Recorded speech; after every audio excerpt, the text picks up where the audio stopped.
Again, we like to say a massive welcome. Welcome to the Aba Organic Farm, Liberia's Farmers Union. And tonight is going to be another edition. So we like to invite all of our many listeners, first time visitors to this platform. We want to say a massive, massive welcome. And thanks for those that have been following us right from the start and sharing this unique message. We will be joined tonight by one of the sons of the soil and also a professional individual who has given his time in Liberia in serving the public. And he will be joined shortly and he will be introducing himself. So I want you all to kind of fasten your seat belts, ready to hear and ready to know who is coming.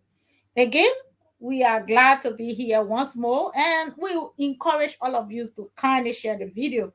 And remember, this is the Aba Organic Farm, Liberia's Farmers Union. This is about us Liberians. This is about how much we as Liberians have come to a breaking point to see the need that we escalate agriculture that will be able to answer our broken economy and be able to transform us from hand to mouth into a mega my farming, being able to give us a stable economy and being able to bring us back together in that peace, love, and unity. Again, if this is your message that you want to hear and be part of, our informations are on the screen, so you can kind of follow us at any point in time to enable you join us as many times as possible as long as we are on this platform. Again, your usual host is Madam Abba A. Anderson, and we will want to welcome you like this, our own Liberian way of welcoming you to this edition tonight. I hope you enjoy it as we progress. And this is it for now.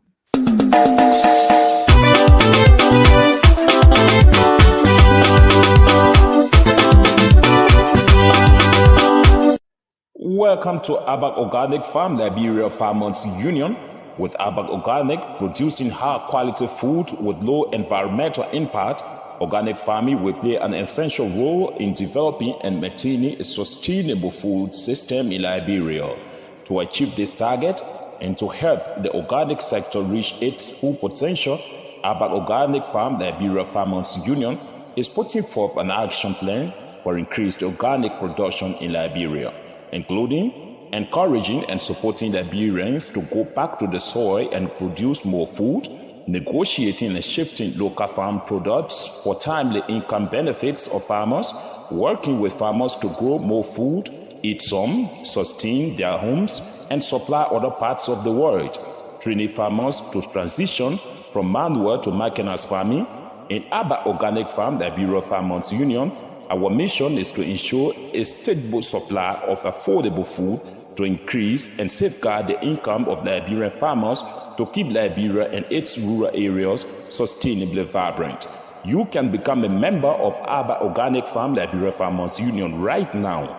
Just dial 0880 547 543 or 0776 570 925 or 0886 199 or 0777 567777, or you can directly contact our CEO Abae Addison on +447 943 523387 and you join immediately.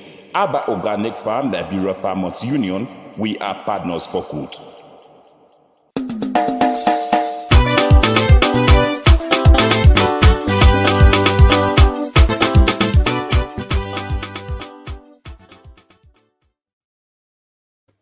Again, we are partner for good, and we like to say a massive welcome, welcome. And so we have our guest here with us, and he is going to introduce himself. He's no stranger to Liberia. He is a son of that soil.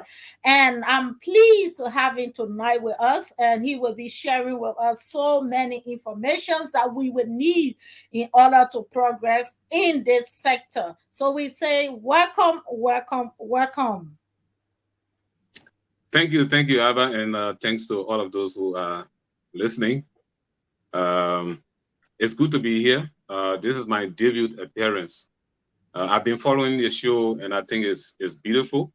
First, let me commend you for the idea. I mean, I think there is no better way to say it, but we have to create a platform where people in diverse background Mhm, can come and share their own ideas, including even the lowest person at the lower level, because we all have different ideas.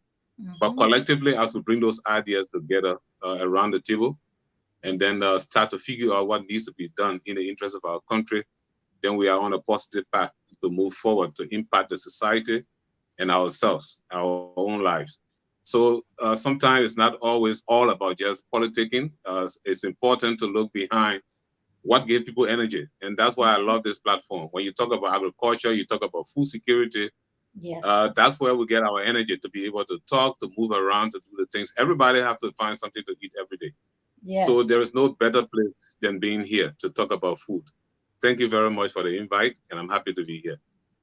Thank you. Thank you. And so, for the many listeners that are listening to us across the nation, we want to say a massive, massive welcome once more. And please, if you can just leave us a comment along the way as we progress in this edition.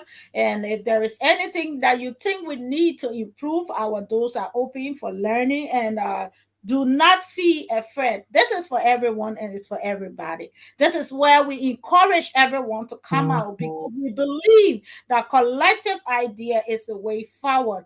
And so our doors are open, and let us know what we can do best to help in this situation. Again, we say welcome, welcome to our guest whom is here. So I bet, please tell us a little bit about who you are. So my name is Dr. David Sumo. I'm a pharmacist by profession. Um, I work with the Ministry of Health for quite some time, and then I left and went to the NGO cycle, and then came back to the Ministry of Health, and then served again. I worked for the government, then into medicines regulation, which was a part of my job for quite a long time. And so a very good portion of my life has always been concerned about quality, the quality of the things we eat, the quality of the medicines we take, the quality of water we drink. Everything about quality attracts my attention most of the time when we talk about it. And so being who I am and being very attractive to food issues, it has always claimed my attention from time to time. When I look at food on the market, that they are coming from outside the country and being sold on our market, then what comes to my mind is when do we get to a point where we can be, able to supply ourselves? So quality has always been, my background thinking. But I have very serious affection for food, for agriculture, because the Mhm, beginning part of my life, I was born in a village onto a mother and father who were also farmers. And for some time, I lived on the farm and got to know a little bit, to do some brushing, tree cutting, and planting and all of that.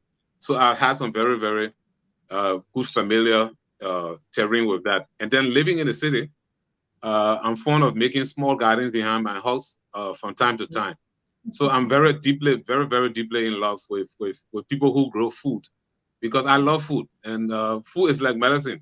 Medicine is a second line. I call it a second line of defense against sicknesses. But food is a mhm. front line.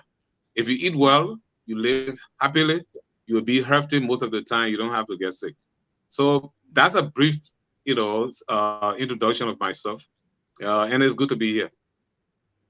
Thank you. Thank you. You see, we already started learning. You see, right away, that's the good thing about this, because the uniqueness of agriculture expand in different areas. And that's where we need to inform our people to look at agriculture from a higher perspective, not just to see agriculture as people or people in agriculture as people who are poor, who do not have no means, or who cannot survive. And so they just turn to agriculture. I think agriculture got a lot more to offer to us daily, yearly, monthly, and hourly, because all that we do connect in that area. And if you have just joined us and you wondering, but why are we bringing someone who is a pharmacist on the show? Let me tell you a bit how this connect to us. Like he clearly stated, we have to understand that if we can eat the right food, okay, it serves as a defense to us. And so the right food with the right medication or the right dose will be also able to help us live longer. So we cannot leave health and just focus on food. And food has to also combine with the health. You see, so there's no way we can leave him out.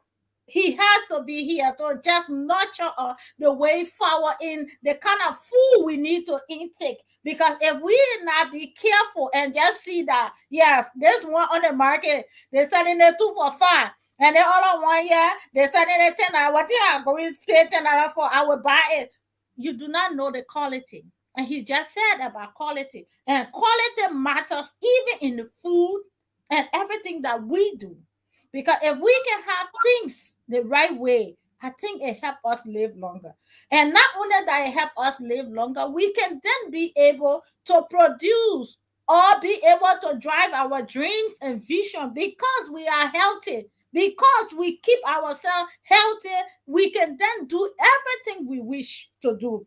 So Doctor is here tonight and he is going to, enlighten our minds on these structures of how we should be able to look at food and how he thinks that we as Liberians, we need that education when it comes to health. The reason why I also was in Liberia a few months ago, yeah, and I was going on my farm. Anyway, the people will say it's nothing strange, it has to be your farm. So on the way to the farm, and I had to go through this area. I wouldn't want to call a particular area just for safety. And so in that area, the checkpoint there, we stopped waiting to cross to go immigration area, and I was able to see a lot of food. When the car stopped, I saw a lot of children rushing to the car, buy this, buy that. But one of my fear was that everything they were selling was open.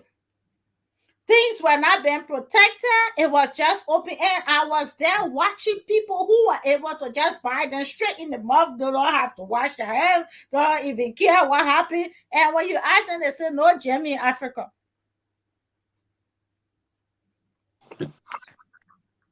And all of these things, I think I want us to look at it tonight. What do you think about such thing that is going on right in the hands of health, or right within the country where a lot of food have been made without quality or standard, and at the same time we are selling it in the open air where we can be able to have any airborne disease or any other diseases creeping up on it. We are eating it, we are drinking it, and we don't even care. We say no gem in Africa. So I want you to tell me whether gem is not in Africa at all, or it is just our normal saying. Thank you, Ava. When you started the discussion, you started by saying somebody would have asked you to say, why did you have to bring a health worker to talk about agriculture? Yes. But I can tell you there is a very thin line that separates medicine from food. Thank In you. fact, like I said earlier, the first line of defense for any health condition is food. Mm-hmm. If you eat well and your body is well nourished, you got all the essential ingredients from the food that you eat, and you eat properly, knowing the kind of food you need to eat. In most cases, you don't even need medicine, because then Yes. food become your medicine, because the food will keep you healthy, they keep you going. And then if you were ever to get sick, because we all get sick at some point, but your Mm-hmm. recovery process becomes faster Mm-hmm. and become more effective because you are well nourished compared to Mm-hmm. people, somebody who is not eating well and is malnourished. The healing process is slow, and sometimes they are quick to get sick and all of that. So that's a relationship between food and medicine. Mm-hmm. And so when it comes to what you just said about people selling in the street, food are not properly being managed, it's all over the place, all over the place. In fact, if you come to the city, it's even worse. In many of the local communities where the Gadi live, cook shop or we call restaurants, sometimes you Mm-hmm. go there, the flies are there, the place is open, the hygiene is not properly cared for. The Mm-hmm. people don't know what to do, so they need that kind of education. And Mm-hmm. some of the problem we have in Liberia as it relates to food quality and food safety is food preservation. That has always Mm-hmm. claimed my attention. Many times our people grow a lot of things, banana, different fruits, oranges, pawpaw, you name it, and they bring it to town to sell. But because they Mm-hmm. lack food preservation and they lack the mechanism to take care of those things properly, just Mm-hmm. within a few days, they start to, deteriorate and perish. And Mm-hmm. many times you go to the market, you wouldn't find those things fresh, even though you need it, but it's not available fresh. If you found it, they are either contaminated, they are gotten partially rotting, and sometimes it's not very healthy to eat at that point. So food preservation and food quality matters a lot. I think as we encourage our farmers to go to the farm and make farm, we now have to be on the other side to encourage them by putting into place mechanisms and some policy instruments to be sure that their yields or the things that they harvest from the farm are properly secure and preserved so that they can maximize their income because it takes a lot of energy, tools, and time for people to go to the farm. You got to brush, thaw the soil and make sure it's okay. And then they grow their crops and wait for it after a period of time to do harvesting. Then they take the challenge to transport, from farm to the market with this difficulty in our road conditions and all of that. Only at the end of the day, they get to the market because there are no proper storage facilities. These crops are not properly secure. After a short period of time, they start to lose those crops and they lose a lot of money. It can discourage many people to leave the farm and want to do something else. But we actually need them if we have to have food security for the future. We need to find a way by which we can encourage our farmers to continue to do farming so that at some point we can be guaranteed and show that we have self-sufficiency in food production. Because that is the only way we can guarantee to eliminate poverty in the future as we move on and on and on. Agriculture is very, very key. I personally believe, with the many years of experience that we're looking at people around here, what they do, and the cost of food around the world globally, and you mentioned something very key, which is organic. The food that comes from Liberia is organic. Our people don't use fertilizer. If they do, they use very little. So many of what we produce here, they are natural. God gave us natural fertilizers in our soil. All we need to do now is to add value to the process and encourage our farmers. But I think food security matters a lot. That we need to teach our people about hygiene, basic hygiene practices, to make sure that when the food is contaminated, then it's not healthy for eating because by that point it compromises your health and all of that. So I think these are all key things that we need to put into place. And the way our people prepare food also has to be some way that we can educate them. For example, I have often said that if we are eating our potato green very, very well, we may not even need iron tablet for blood supplements, because the potato green contains a lot of iron. And that those ions are normally what we need to build our hemoglobin so that we can have sufficient supply of blood. So you see, now we're looking at the relationship between food and medicine. So at that That's point, it. that food that we are eating, which is a green leaf substance, is also providing nutrients for our body. And that nutrient is helping to build us up and keep us well and keep us healthy. That we don't become anemic, where somebody go to the hospital, you need to be transfused and all of that. But if you're eating well, then you live well. So like I said earlier, there's a very thin layer between food and medicine. You can't separate them. They go side by side. They are together. Okay, will you please mute your phone? Please mute your phone. Yeah, so thank you. Right there, you just said it all. You see, I really admire what you said when it comes to the food preservation, and that area is where I would want to touch on a little bit. But we are just been joined by our country director, so we were given the opportunity to kind of introduce himself.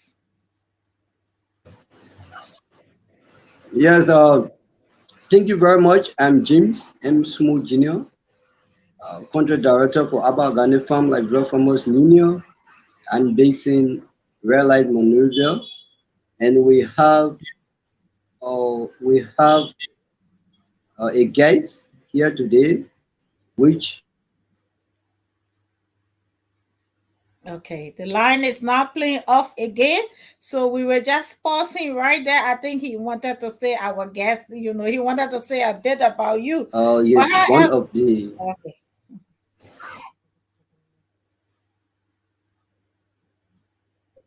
so that he can be able uh, to also contribute to agriculture in Liberia because what all he will tell us are all important to improving our system in Liberia. Thank you. Okay, so thank you. So as you are speaking, thank you, director. Again, you are highly welcome, and we have gone a little bit, and so Mr. Small. So I don't know which one I would say Dr. Small, and then I would say Mr. Small, just to be on the safe side. We got all of the Smalls here tonight, and it is our gladness to have you all. Yeah, so at least both of you will be contributing from different angles. So I give back to the full quality. It blows my mind when I see that we Liberian we do cook. Indeed, we do. No disrespect for that. But when we look at the actual rating of how many people eat outside of home and see how much the food preparation outside of home, how much it's costing us in terms of health hassles. I think tonight will be one of the greatest night for us to also have that idea. Why am I saying this? Like you said, because the food, we do not have areas to preserve it. Somebody bring that potato green from their farms and bring it in town. Maybe they sold it today, they didn't buy it. Tomorrow they sell it, maybe 7:30, 7:35 p.m. They do not want to take it back to the very place that they've been keeping it, and it just spoiling or getting rotten. Sorry for you who have joined us and cannot understand our Liberian English. We just want to say we are very sorry, but tonight we just want to go deeply into our own kind of English to allow our local farmers, individuals to get the message properly. So please bear with us. Anything, just leave a text. We will be able to respond to you in a language that will help you understand what we are explaining here. So that potato green get little bit dark, or I would say, leaf things red. And because I'm making kobo, and that kobo, I do not want to spend too much money on buying things. And I just see the potato green. Maybe it's not that right, right for eating, but because it's for public consumption, I don't care. I would just want pay smoothie and get plenty of potato green. And poor person who have not even studied or do not understand what it takes would then would just come and buy my kobo, buy my kobo, eat of it, and after some time, maybe they start developing some health issues. Then the next thing people will say, it's a wish. The people, they wish the man when I say, oh, they wish this woman. But I think it has this long time effect that raging a lot more on us, and it's impacting us, even is leading us to more death rate now, more than. I'm not saying there is no wish. Sorry, I'm not just accusing that there is no wish, but I'm just also concerned when it comes to how much we are care for our own health. Yeah, Okay. are you getting me? Yeah, okay. Yeah. So, Abba, you spoke well. Food security goes alongside with food quality. It matters a lot. Mm-hmm. We food security technically is the availability that it should be available all of the time, so that people who need it, they can have it. To eat on time and nourish their body and all of that. Equally so, it's important that not only the availability, but it should be available with quality. And like regularly you said, many of the small restaurants or cooking places where our people eat, we call hobo shop. Usually that's where the problem is. Sometimes people have the habit, they will prepare the meal or they cook the food, like we're talking about the potato grain now, we are highlighting, and maybe they didn't even finish that day. And then the following day, they just put a little water on it, put it back on the fire because they don't want to Mm-hmm. dispose of it, or they don't want to spend additional money to buy something fresh. But Mm-hmm. you will notice that food now has a different smell. The taste is a little Mm-hmm. different. So the food of people, by putting in additional seasoning and putting it on the fire, it get heated, and then people go to and start eating again. But at that point, what is the nutritional benefit of what you eat? Because Mm-hmm. one of the habits we also have in Liberia, and we have to teach our people, we overly cooked our vegetables. People harvest these potato Mm-hmm. grains, but the nutritional benefit in there, if you overly cooked and add all kinds of things like the soda and other things, then you kill the whole ingredients in there. So you're only eating for better food, but you're not really benefiting from the food. So we now have to teach our people the basic things, that the green leafy substance that is in the vegetable that actually benefit the body, because it has some ingredients in it that can also benefit you health-wise. And if they know that, then they know what to do and to make sure the food is kept clean, that you cannot be cooking and having somebody seated by the pot, or maybe the child is just next door, passing some, tool or whatever, the flies and all of that. You got to keep the garbage away, keep the environment clean, and all of that. Otherwise, all of your investment into the food, the benefit will not come to the person who is eating. They lost all of that benefit to disease. They may end up getting sick, maybe come down with diarrhea because there is, contamination and all of that. So, in as much as we are encouraging our farmers to grow and to produce the food, we also, on the other end now, who are the end receivers of these things, and we can prepare it for the majority of the citizens to go there and feed on. We have to make sure we do it right, we handle it properly, so that the people who eat this food will be, will benefit nutrition-wise, and they will be happy and come back again the next day and want to eat more. But if we make all of our people sick from the food that they eat, then it discourages them. They don't want to eat it anymore. Everybody wants to eat something else. And we have to find a way in our local restaurants, even the modern ones, in the Mm-hmm. maybe in the hotels and other things, to encourage the people to start modernizing our local food. Is there a way to improve the quality of, say, the potato grain and do it decently, so that foreigners who come to our country will have the appetite of wanting to eat it? Can we make them Mm-hmm. available in our local hotels, in our local restaurants, by value addition and all of that? And also, we should encourage the people, let them eat our local potatoes, the cassava, the locally grown yam, all of these tubers that the people produce on the farm. If we can improve Mm-hmm. on them and put it in our facilities, that would be one way that people can say, well, Liberia produce a lot of good food, and they love eating it. For Mm-hmm. example, why should we be growing potatoes, cassava, all of these things, and allow them to waste when we can produce chips, cassava chips, potato chips, and sell them in the supermarket too? Because almost all of the potato chips that I find on the shelves in the supermarket are imported. They come from other countries. When we got potatoes here wasting, sometimes they get rotten. We don't even use them. We dispose of them. But if we learn to add value by, preparing some chips and all of that, they could sell them in the supermarket. Even our fruits, when it is the oranges time, the oranges will stay in the market to get ripe and rotten. We don't do anything about it. The pineapple, everything's poor. Is there a way that we can, make this thing into juices? Instead of importing juices and selling them in our stores, can we have local juices produced by these local things that are grown by our farmers? That way, we can empower the farmers and continue to have means by which we can replenish, their efforts by giving them money. They can have source of income, and we be encouraged to do it Mm-hmm. more and more. So we have to learn now to see what can be done. These are all innovative ideas we have to add, which will be a value added to encourage the farmer to want to do it continuously, because then they are making money, be able to live on their farm and send their children to school and all of that, so that people don't be planting these things. Then equally so, we are importing, from foreign countries, the same things that we produce producing here. Our own are even better because they are purely organic. No, interference with chemicals, no fertilizer. They are natural. You drink it, you feel healthy. So we can produce the juices and sell it too in our supermarkets and in our stores. I just been thinking about all of these things as a way to encourage agriculture sector to improve the economy also. Yes, thank you, thank you. That is the dream, and I think as we all collectively coming together in bringing this dream together, I think this is the right way.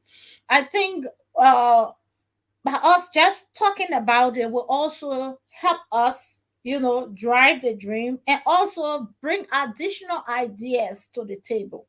Why I say this is because of how we have been all along and why we came to where we are right now. I think we have invested so much capital in in importing rather than exporting. And I think it is now time to switch the coins around. I think now it is the time to embrace that new idea. This is the time now that we see agriculture as a way out. And actually bring in the rightful skills and bring in the rightful knowledge that will empower skills building programs, because we have young people, elderly people. I mean, people are jobless in a country that has these kind of land that we can be producing and be exporting. I will be coming up with a video, like I clearly stated, very soon, that will cover part of food that we eat here in UK, America, I mean around the world. And you'll be surprised, our food that we got over there that we do not value, that we do not think it is important, it is what we are paying so much for here. And not that even it is organic, but only because it is a food that it is available here, we spend so much money. And that money could be transforming people's life if only we can be able to attract the international business trade, where our food will no longer spoil, but will serve as an income to us and as well as to build our society. So in order for us to all carry out this, I'm also joined online by our professor. Professor, are you listening? Yes, I am listening. And so many followers, listening audience are here listening to you and wanting to know who is this professor, where is he from, which country is he from, and how are they able to get something or great knowledge from you. So you are highly welcome. Thank you very much. Well, I'm Leroy W. Sigby. I'm the Dean of the William Aratabo Junior College of Agriculture and Forestry at the University of Liberia. And I am the Liberian and part of the ABA Organic Farm. I hail Madam Abba Anderson for the great work she is doing. And I thank those that have been ably assisting in this endeavor in the right direction. So I want to make it publicly known to those that are listening in Liberia and other parts of the world that there is a time now for us to package all of those things that we've been talking about when it comes to producing, packaging, adding value, and then disseminate the information adequately. And this is the right direction that is being taken by the other organic farm. So I want to encourage others to join in this book bandwagon so that we can be able to disseminate the information far and wide across the nation. And then when the information is adequately disseminated, people will know exactly what they are doing. Because without adequate information, as the last speaker just said, people are preparing food in the wrong direction, in the wrong way, and because they don't have the necessary information. So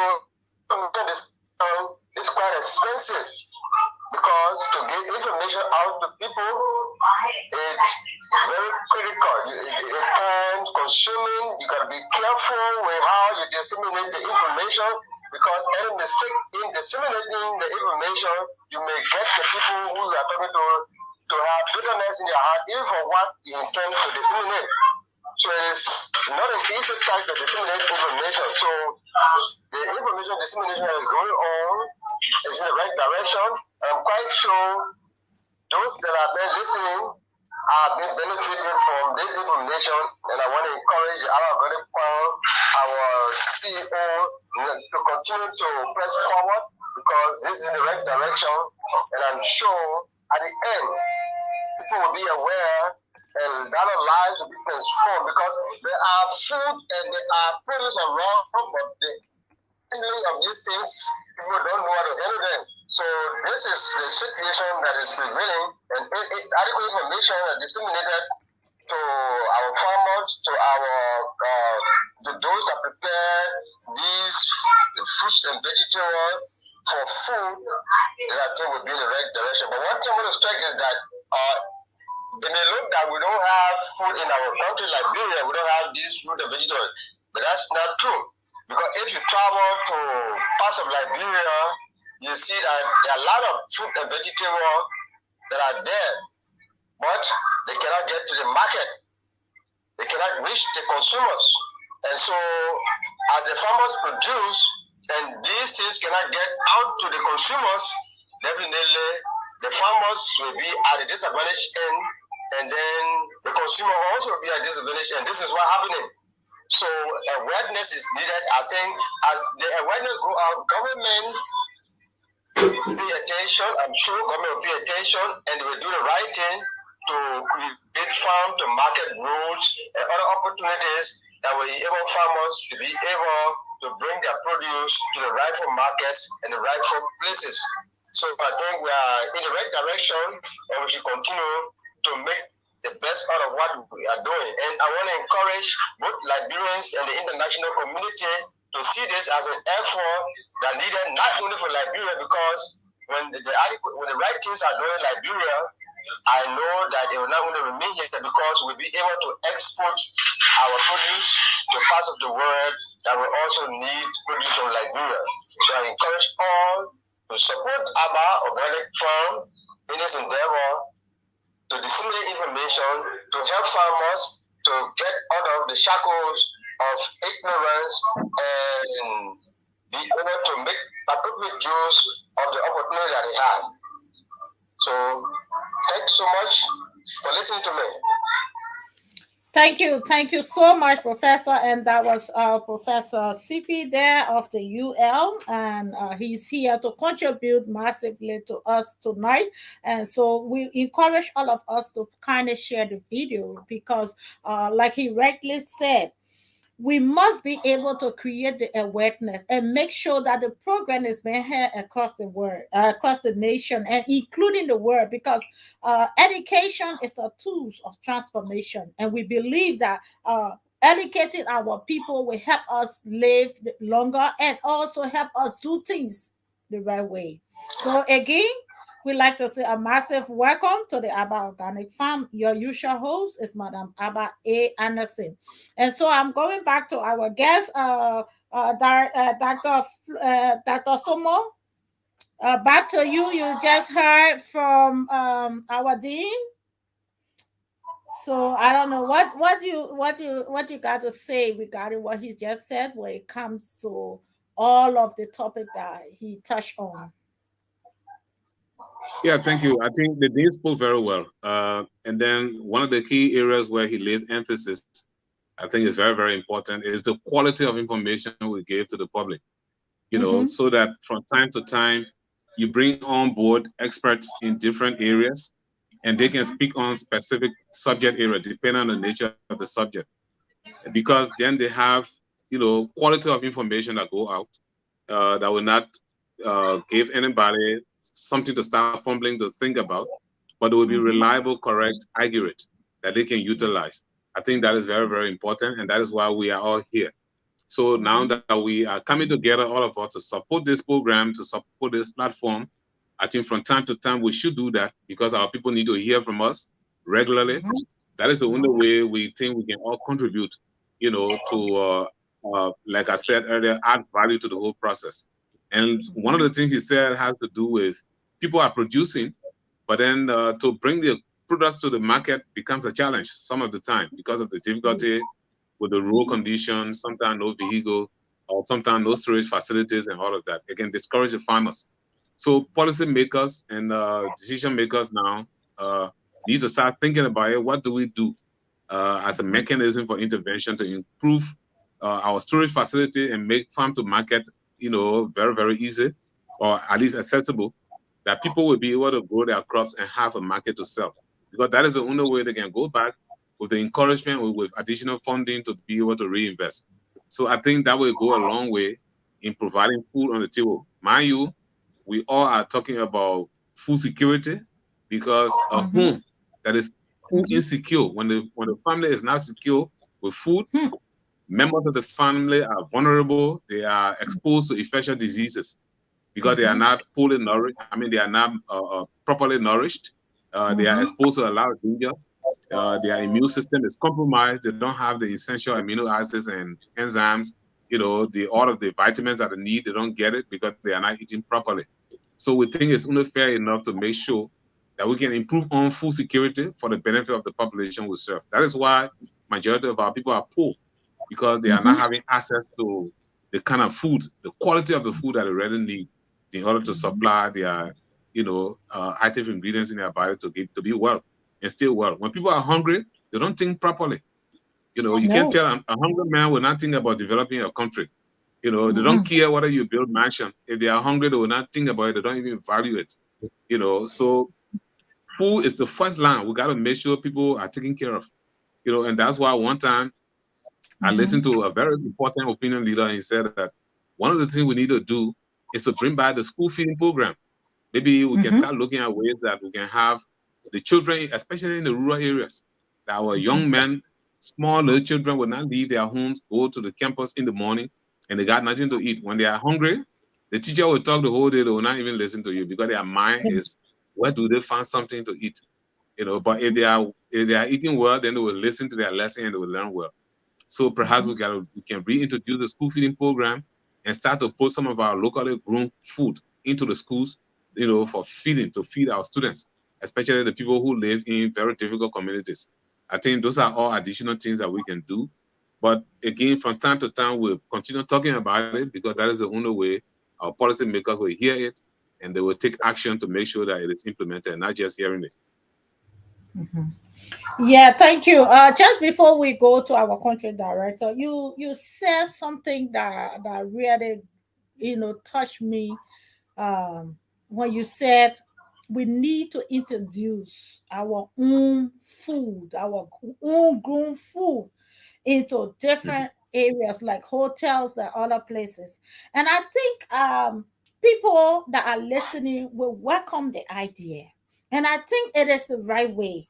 But I also think we have to do more work as we progressed. Why am I saying this?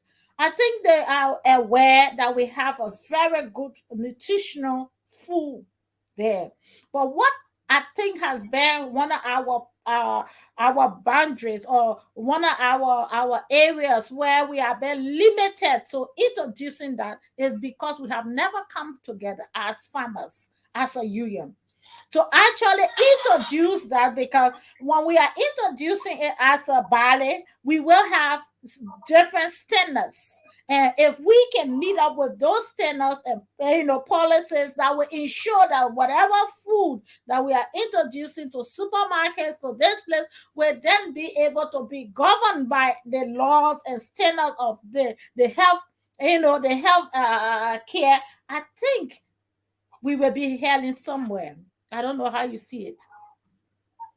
No, it makes a lot of sense. It makes a lot of sense. In fact, in recent times, I know that there are a few, entrepreneurs now who are beginning to do some preservation, to do things like plantain flour. I've seen some in the supermarket. I begin to see some Liberian rice.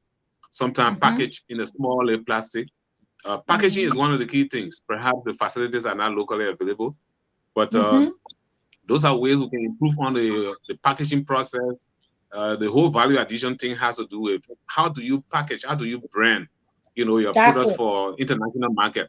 For example, if we want to market our products on a European market, we can't deal with it. We can't put it there as they are currently. We have to modify the way we preserve them, make sure they are clean, properly hygiene. I mean, proper hygiene is put into place, and they are well packaged and well labeled.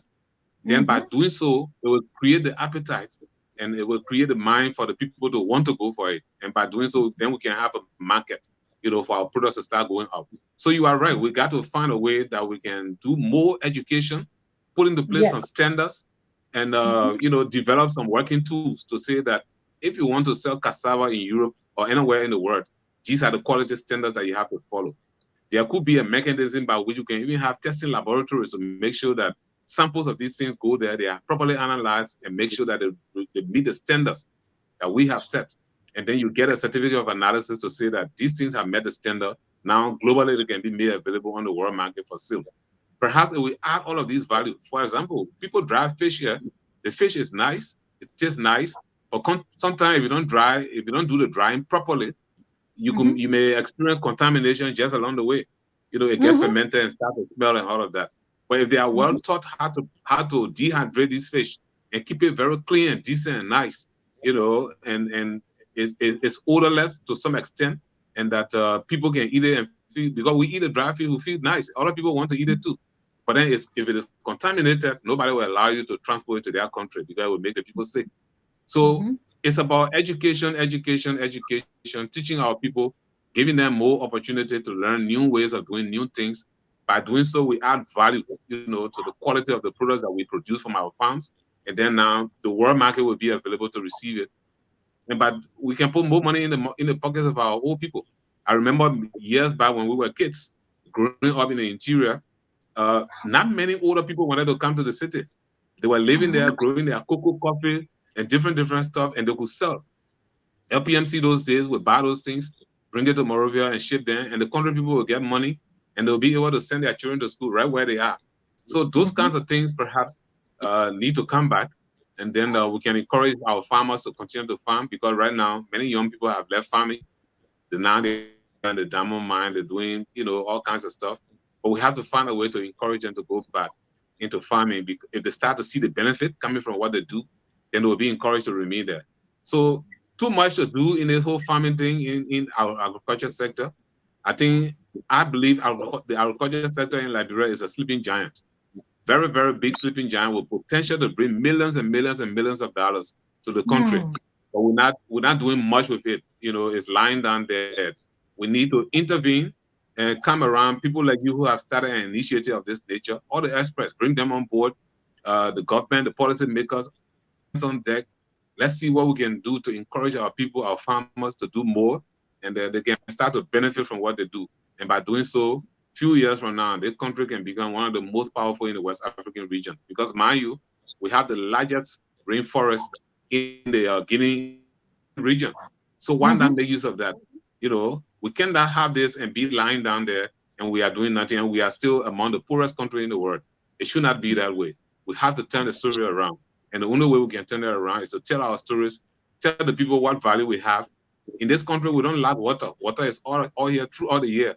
I believe with additional information and knowledge, we can do anything here all year round, and our people will never go short of food, and they will never run out of money. They will always have money with a very small population. So we just need a way that we can, continue to incite the people to do better what they need to do to empower themselves. Yeah, I mean, you said it all, because if I look at the video of Israel, and looking at the growth in the desert, and how much they had to put into that in order to be able to come to where they are right now. And Liberia, we do not even need half of that, if I would say more than that. You see, so these people have to grow in the desert area. Imagine the heat from the desert, as well as being able to keep those things in a cooling system that will keep it growing fresh. How much how you call it, fertilizers they need to put there, how many chemical to be able to protect it from any bacteria and other things, creepy essence coming out of it. I think we have just less to do with that. I think we just need a little and it can go more. I think we have the climate that will give us the water that we need. We have rivers all surrounding us. I mean, and I think we have a very, very rich soil. I think we have the green forest. I think we have all it takes. All we need is the mindset. And I think that mindset will drive us through into changing Liberia. I think that mindset will be able to let the world so no, this is a country that is able to give rather than a country that is just coming to take and borrow and borrow. I think we can put a cap on the borrowing rather than borrowing, and start to increase our mind on these skills that you just said. Because if we can start doing that for Liberia, I can guarantee the world within 2 years period, we have gone boom on the market. I've walked from street to street here, still in search of Liberian owned product on the market. Is it about that we cannot export? If Ghana, Nigeria, Sierra Leone, Guinea, Sierra Leone is just next to us, they are shipping. I went into the African shop. You can see palm oil. Liberia has one of the best palm oil that we don't even plant the palm, but it just grow by itself. And they are exporting this palm oil that has different color. No disrespect to them, but I'm talking about in terms of the quality, like you said. Liberia has one of the best quality of palm oil. We yet to see Liberia own palm oil on the market in Europe. I'm not saying maybe particularly in America, hopefully, yeah. But if we are looking for brand, Liberia is out of the market. And we are covered by so much palm that sometimes we even root the palm out because it's just grow and grow and grow. And yet, we have no way. We have shipped or we are even on the market. These are our own ways of harming ourselves and leading us into poverty rather than taking us out of poverty. And even at this DNA time, we are still importing 60 to 70% of our daily items that we eat or use are still being shipped from other countries. Liberia, right now, we can be able to make our own soap. I was lying down just day before yesterday because you see my brains kind of like just explode to the world. I was looking at how much if Liberians can get involved into making their own local soap. Instead of us ordering Irish cream and paying all the money, we can do our own Irish cream right there locally. And we can even ship our own Irish cream. We can then be able to produce our own cream because we have all it takes. And I've walked here where I see country spice being sold. Country spice is being sold here. Whereas our own country spice, we can put it in the bucket, follow the bucket. The person who won't buy it, buy it. You won't buy it, you can leave it right there. It's there, it's just there. And I think this is what we have to come out to bringing this country back. I think we have so much to give that we do not know that we have. And it is quality in the world. But because we do not know the value of it, we do not look at the quality anymore. So again, I'd like to welcome our country director. What you have to say regarding this, because our time is running. But yeah, let me just hear from you as well.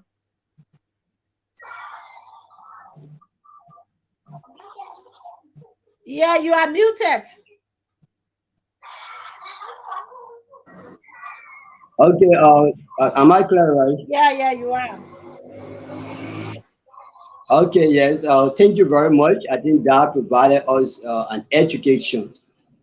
You see, in Liberia, we actually experience more food waste than food consumed. For now we are about to get in the city of Orange. where people will pick their origins and things, bring all the red light and all will just get destroyed. Because I mean, we can consume all as once. Mhm. And even our people don't even know how to eat fruits. In Liberia, we don't eat the rice. And you can blame them because there have been no education. You see, so those fruit that the pawpaw, everything lay in the bush and just get decayed, and which cannot be the right way for us. If we continue destroying our own food, I mean, without getting any other motivation, I mean, it will create serious problem because the farmer produce for motivation. When they produce and be able to sell and get more money, they will be motivated to produce more.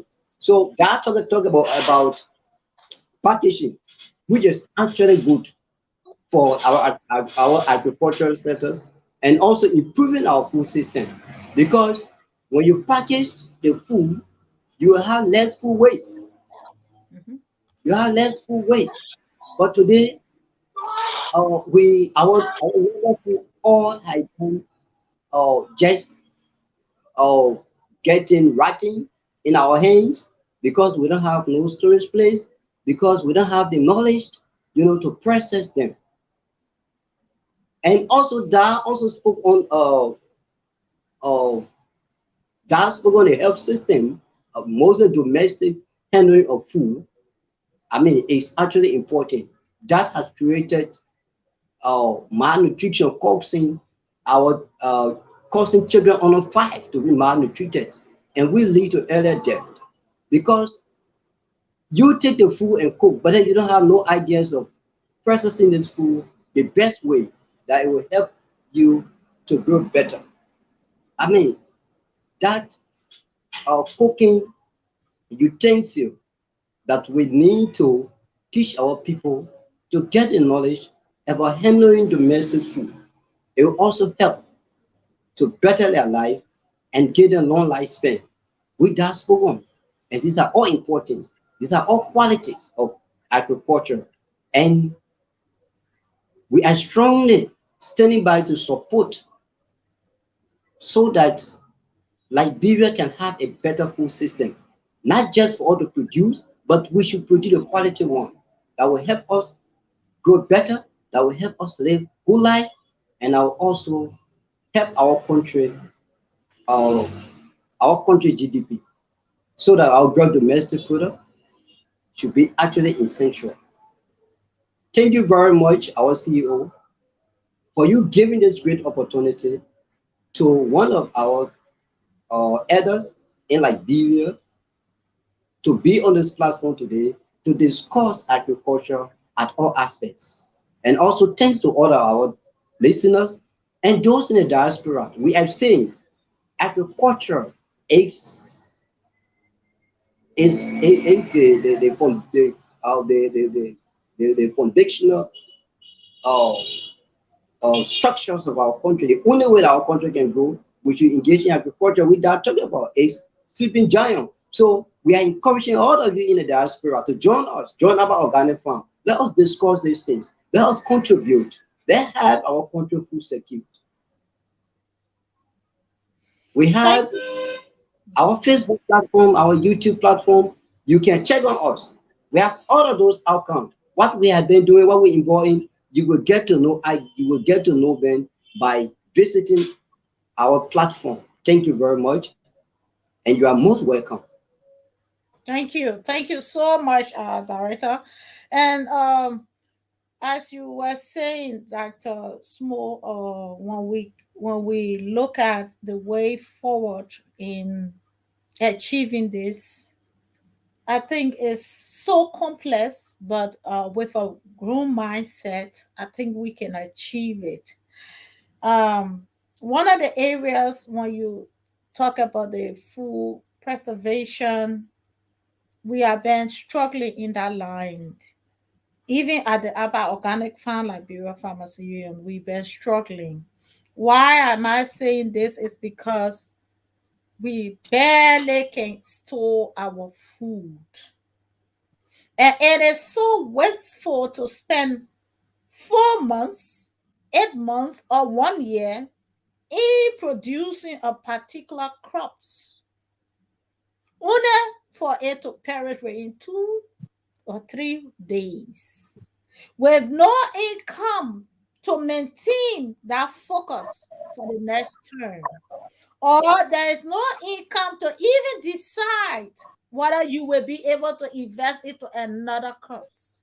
So that also have crippled us to the point where most farmers have table farming and then rush into gardening. Why? Because they feel with the gardening, it takes a little bit of time, but it's not as much compared to the farms. Or with the gardening, they will be able to earn more quicker income, maybe by just planting potato green and do not have to be worrying about so much to handle. And by the time it's 2 to 3 months time, they will be harvesting. Or maybe it's just what they could afford or they can afford. So, what is your own plans when you look at those things? What you think we can do together now in the Aba Organic Farm, Liberia Farmers Union? Because the Aba Organic Farm have now extended the program not only in Liberia but here in the UK. We have now registered here to be able to export from Liberia to the Europe.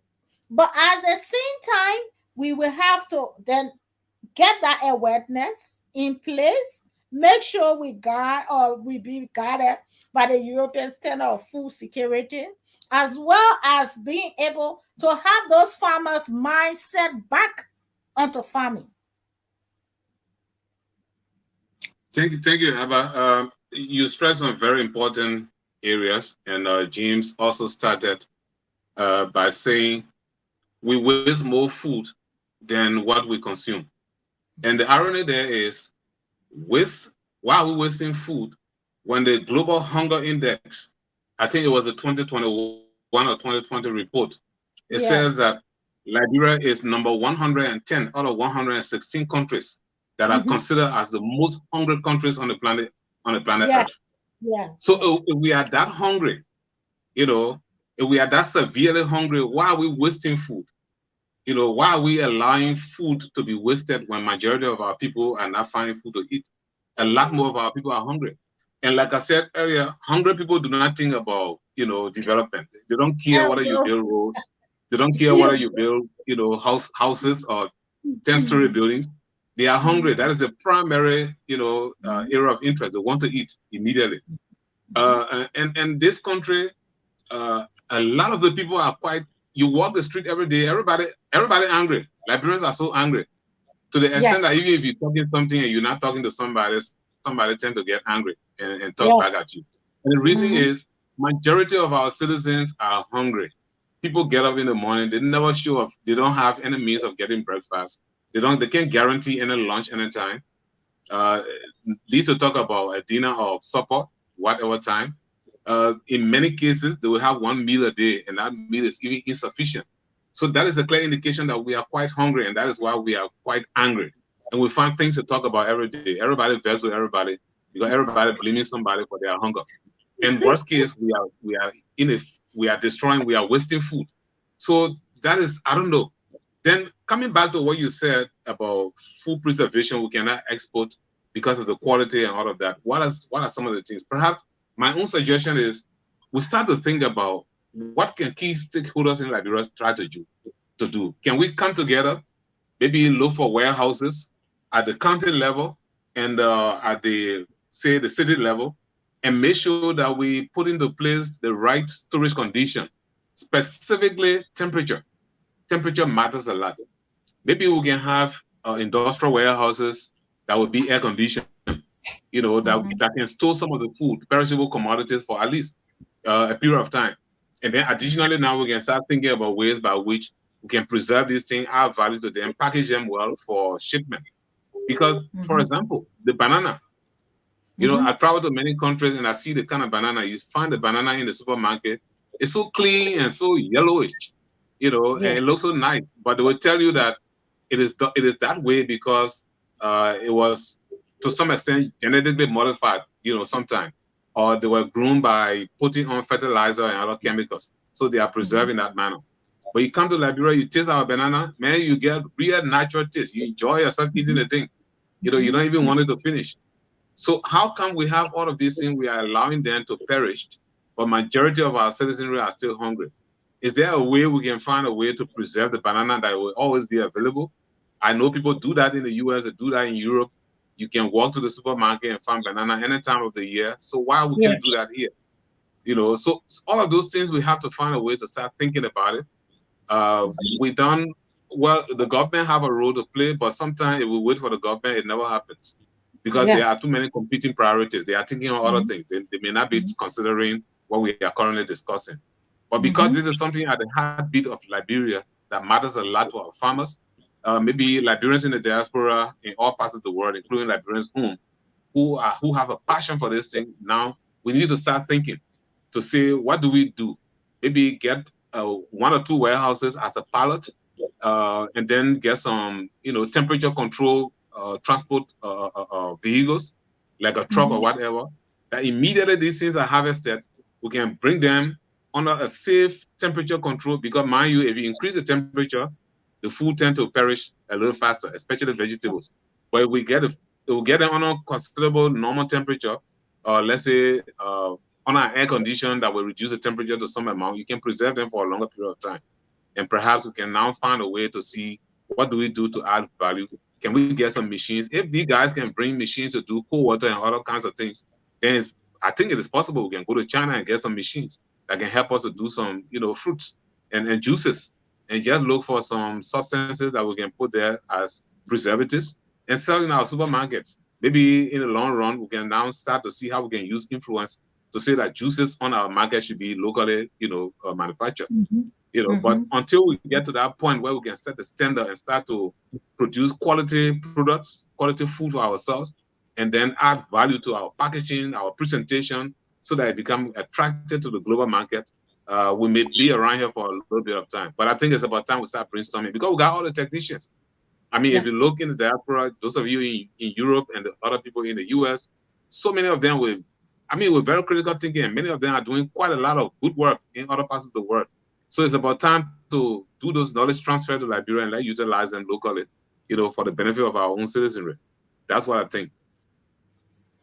Thank you, thank you. You rightly said it. And as many as Liberians in the diaspora, I think most of us, if not 60 to 70% of Liberians within the diaspora, as it's been clearly stated, wanting to come back home.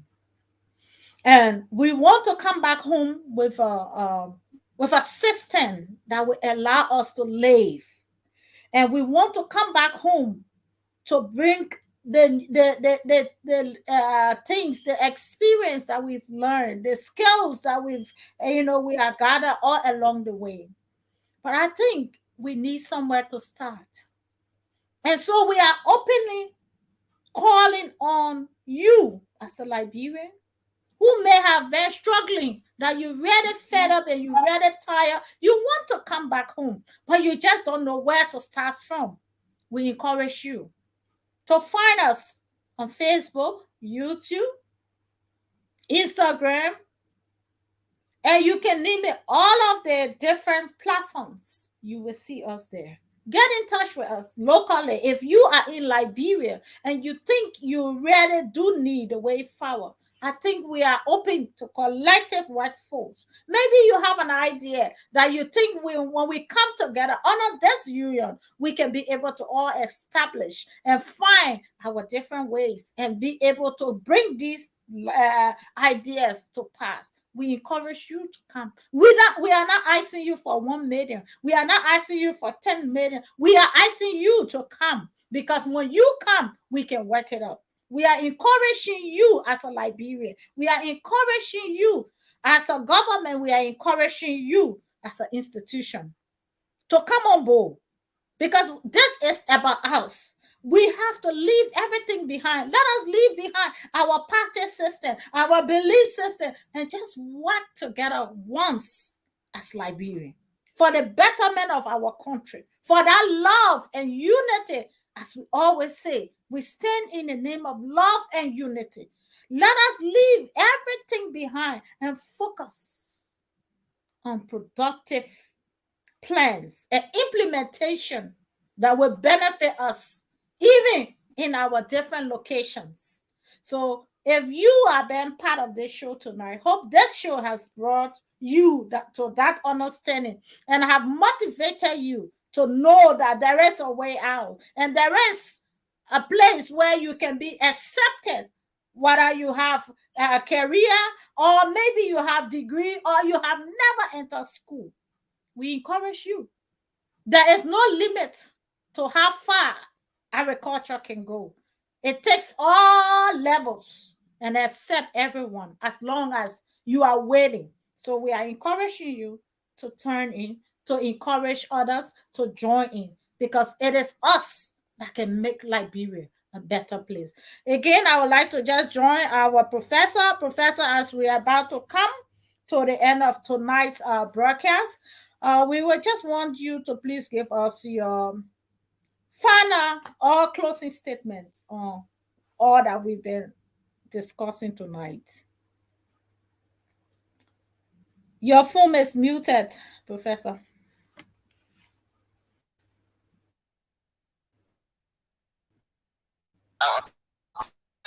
To our guests and all participants on the show, but I want to make this special appeal to the men. I think it's time that the not only talk about agriculture, it is time that the government support agriculture with resources, with budget, to appeal to the government that instead of only bringing in organized entities and companies that will exploit our natural resources like diamond, gold, and other resources, there's a need to bring a company that will invest into agriculture in this country, because we have the prevailing and availing opportunities. We just need the adequate investment.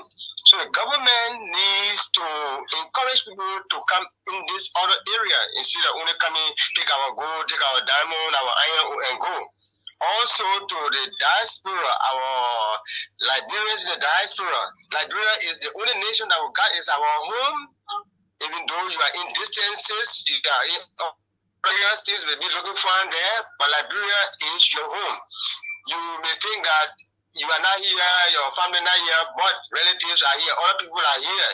And so I want to encourage all those in the diaspora to look at agriculture, to invest in agriculture in this country, so that we will be able to feed ourselves. It is possible, we can do it. We unite ourselves, we can do it. So it's about time that all of us come together. So I want to say thanks again as we continue this strive towards making agriculture outstanding in our country. Let us continue to put all our all in. Thank you. Thank you, Professor CP, and thanks for that wonderful statement that will bring us back together. And he's speaking about the unity, and he's speaking about our government intervention. Agriculture cannot be fully successful in absence of government support. So we also use the opportunity, like our Professor CP have said, to call on the government to step in. But before we will come to our final closing, we want to also give our guest of honor his time to speak his word to us as he's about to leave us. Want us all to just embrace the idea of what he's about to say to us, and we want us all as Liberians to look at this as a way forward. You know, we might have just started from a local beginning, but it does not matter. What matters is how much we are about to go and how well we are prepared to go for that change. If you have been seated, expecting, and been waiting for years as a farmer or as somebody who wants to engage into this field, and you still have not seen anything, we encourage you to not feel discouraged, because this is something that we can now use as a way to change the narrative. So again, to you, our honorable guest, our doctor in the house who is helping us through the medical perspective of agriculture, we say thank you for coming, and we just want you to please give us your final statement. So thank you, Ava, and thanks for inviting me into this program. It was a wonderful show. Uh, Before I leave, let me say that we encourage ourselves, our population, our government policymakers, to rally around and see what we can do to improve food security. It's so important. I believe we all have learned a lot of lessons from the Ebola crisis in Liberia, and then crown it up in 2020 with the COVID-19 situation. When the global supply chain is challenged, as a result of epidemic or pandemic around the world, everything comes to a halt. And the supply of food or nutritional supplement from other country to your country, you got no control over it. The only thing you can do, if you are self-sufficient in your local production, then your security is guaranteed. Food security becomes guaranteed. So this is something that is a wake-up call to all of us, to our government, to all of the key stakeholders in our country, to now start to look locally, that we can improve on our agriculture sector and try to add value to what production is being carried out, so that our people can have sufficient to eat. A country like Liberia should be at some point be able to feed our citizens. I think it's very important. That should be our target. Like I said earlier, a hungry man is an angry man. That is why our people are always angry. When people are hungry and they are malnourished, they will suffer diseases. So there is a very thin layer between food and diseases. When you are malnourished, you suffer depression, you suffer anxiety, you suffer from heart diseases because your body is deprived of nutritional supplements. You got arthritis, joint pains, and all kinds of things because you are not eating well. So food is very essential. In fact, if we feed our population and feed them very well, we reduce the cost on healthcare. Curative medicine will now cost us less because less people will get sick. Very few people will end up to the hospital because people will get sick anyway. So at the end of the day, the government ends up spending less money, to cater to the health needs of the people. So food is not only for the sole purpose of improving the agriculture sector, it's also a mechanism to intervene into preventive health care. So I encourage that a lot. And I encourage all of our colleagues in the diaspora and those who are locally available that we can put arms around, share more ideas on what needs to be done, that we don't just keep talking, but at some point we will take action to intervene for the betterment of our country, and we can have food security in the future. Thank you for the invite, and it was nice being here. I enjoyed myself so well. The conversation was nice. I look forward to coming again. Thank you so much, and you will be highly welcome to come in more and more, because I think we need you on board more than you can even say it, because all of this educative side, we didn't see it. You're coming here have enlightened our minds and help us to now see health as one of the important areas when it comes to food, that we will not just see any food and think it is good because it is food, but those very food, if we're not eating the right food, can also lead us to health hassles. So again, it is so wonderful having you tonight on board, and we are glad to have you on board of the Abba Organic Farm Liberia Farmers Union. We are on this boat heading to the right areas, to the right path, and we will not rest until we can change lives. This is it. We will not rest until we will change lives. So the Abba Organic Farm Liberia Farmers Union is looking forward to starting its own face-to-face program in Liberia. And time factor will be announced very soon as we close the work behind closed door to ensure that we are not just coming to bring colitis and turn our back. We are not just coming to give somebody a half bag of rice and take photo for the purpose of Facebook or YouTube or whatever, but we are actually going to start to work with farmers from cultivation into marketing. So we will be able to work with you. That's why we have all of our professors on board who will be inspiring us with the knowledge that we need. We will also be able to acquire the skills to produce the right food and to be able to manage the right way, as well as how we will be able to handle those food. That very food will not cause health hassles for us all. So if you have been listening to this most educative program and you think this is for you, we want you to just click the stream and follow, because every time we are here is to bring more wisdom into agriculture and add value to what it stands for. So again, your usual host has been Madam Abba A. Anderson, and our guest of honor tonight has been Dr. David Sumo, and also we also have our guest, a father in the house, a professor. He is still here with us, and so for you who have entered the walls of UL, you will definitely know him. So he is very popular. He has been all his life, he has been giving us the education that we need. So his name is Professor Sipi. His name is Professor Leroy Sipi. So he's no stranger to what we are here for. He's no different from where we came from. We are all one and we are all Liberian. And this is a message also to our government, current government in power. We encourage you, all of our lower house and higher house, wherever you find yourself in leadership, our doors are open to you. We want to encourage you to come on the show. So if you have been listening to us and you think you have something to say regarding what we have said or some contribution, our doors are open. Please let us know by just sending a text. We will definitely get in touch with you. We believe Liberia is more than a party. We believe we are more than where we are right now. We can do things together, and unity must prevail, and poverty must find its root out of Liberia. This is our message, and this is how we are about to close. And we ask you to join us on the next edition on this very program. Again, thank you for watching. Thank you for following us. And Professor, we want to say thank you. And Dr. Small, we want to say thank you. Our country director is not with us right now, but also to all of those that have contributed to the success of this unique program, we'd like to say a massive, massive thank you. Again, from me to you, one love, peace, and unity is what we stand for. God bless us.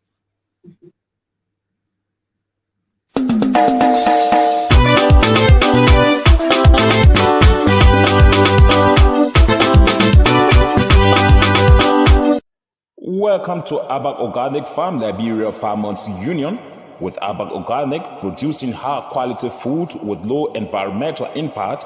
Organic farming will play an essential role in developing and maintaining a sustainable food system in Liberia.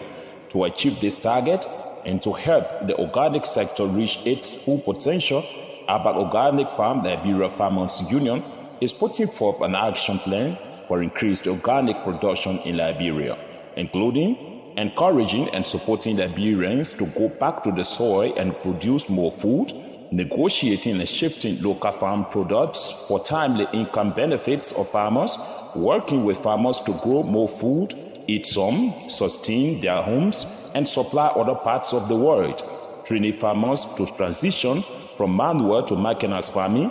In Abak Organic Farm, the Liberia Farmers Union, our mission is to ensure a stable supply of affordable food to increase and safeguard the income of Liberian farmers to keep Liberia and its rural areas sustainably vibrant. You can become a member of Abba Organic Farm Liberia Farmers Union right now.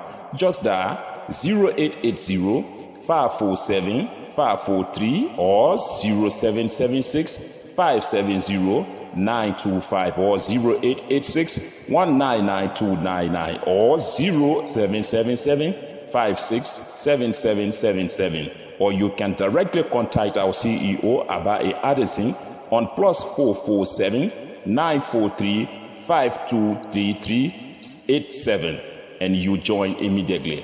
Abba Organic Farm Liberia Farmers Union, we are partners for good.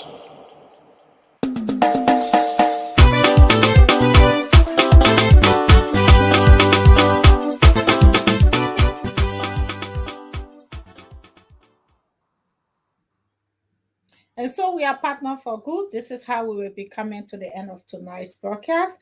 And so before we can leave, we will just want to call the few comments that was rating by the public. So we have Stephanie Williams. We want to say thank you, who says no road. And so I think it was because of some contribution to what we were discussing. And so we also have Deacon Sipo. We want to say thank you for following us. Thank you for your comments, as well as we say thanks to Emmanuel Abu Johnson. We say thank you for following us there in Kakata. And so we say Kakata Highway, rather. We say thank you. And Maje Toure, we will reach you, and we so much appreciate your time with us, and keep sharing and keep following us. Thank you so much to all other that have rating that we cannot call all of their names. We want to say thank you. We appreciate you. Good night and goodbye.